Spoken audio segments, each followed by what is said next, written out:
as I reflect back on what I have learned from this semester from my professor Annie White and this course, Creating and Supporting Reciprocal Family and Community Networks, I have gained a lot of useful knowledge to apply to my future classroom when I become a full-time preschool educator. The readings, interviews with parents and educators, and educational videos have demonstrated examples that have inspired me to change my way of thinking into a more meaningful teaching style.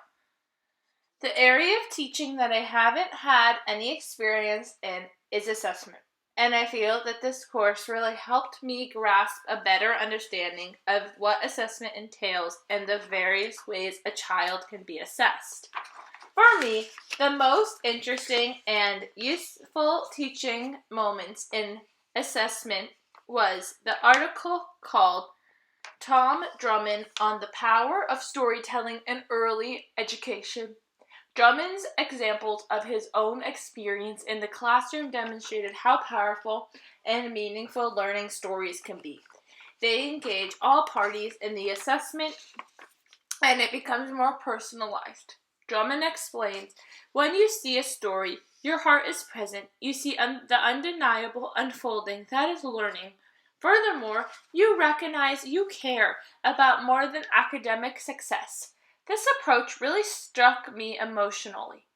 This allows a teacher to take a more well-rounded approach of a child and not just focus on their academic abilities.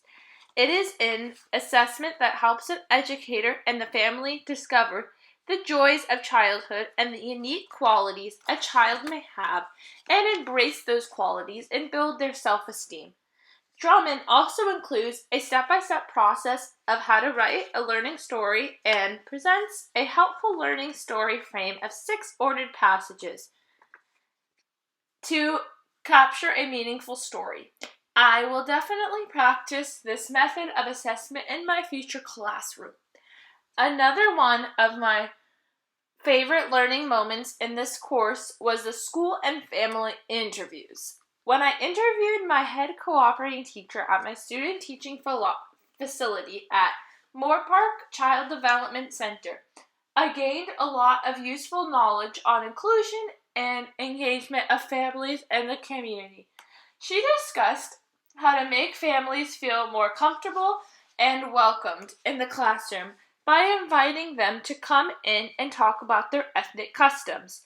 She shared an example of one parent and her siblings who are hula dancers and how they came into the classroom to share this cultural art and engage the children in discussion.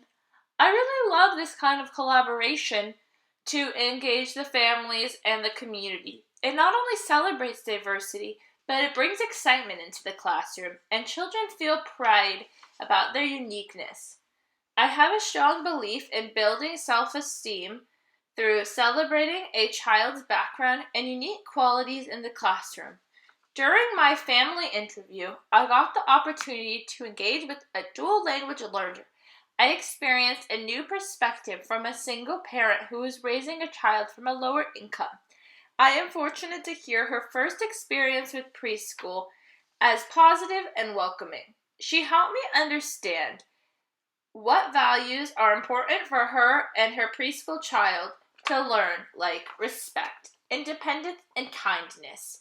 I was inspired by her openness to share her feelings, and it made me realize even more my strong conviction to build parent-teacher relationships through collaboration in my future classroom. This is a picture of her daughter. I also want to include the reading assessment of the article Reciprocating Teacher Education and Service Learning, because I learned a lot about how Dewey inspired educational programs and methodology. I have most of my experience working in Reggio Emilia inspired classrooms, which drew heavily on Dewey by using natural materials for children to explore based on their own interests. The article stated that investigations and projects are often the methodology teachers use to structure such explorations, experiences, and discoveries. It also stated that surface learning could act as a natural and extension of such projects through a focus on age-appropriate activities, the child's interests, and the community in which the child lives. I love the way Dewey referred to learning from experience as nature's way of learning. I strongly believe that this article states about service learning as pedagogy with young children and the importance of direct and meaningful experiences for children. Overall, the aha moment for me was that service learning allows teachers to design instruction for young children in developmentally appropriate ways.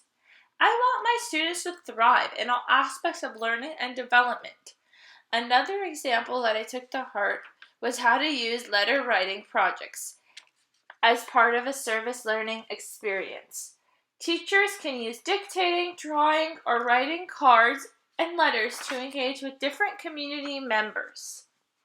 This allows both preschool teachers and students to be involved through different mediums. My favorite example was about one child who had a visual impairment who dictated her story into a tape recorder, and the teacher transferred her words into her card. These are the best stories for me to hear because I love how teachers can find creative ways to help these children learn differently. Thank you so much, and I really loved and enjoyed this class, and I learned a lot.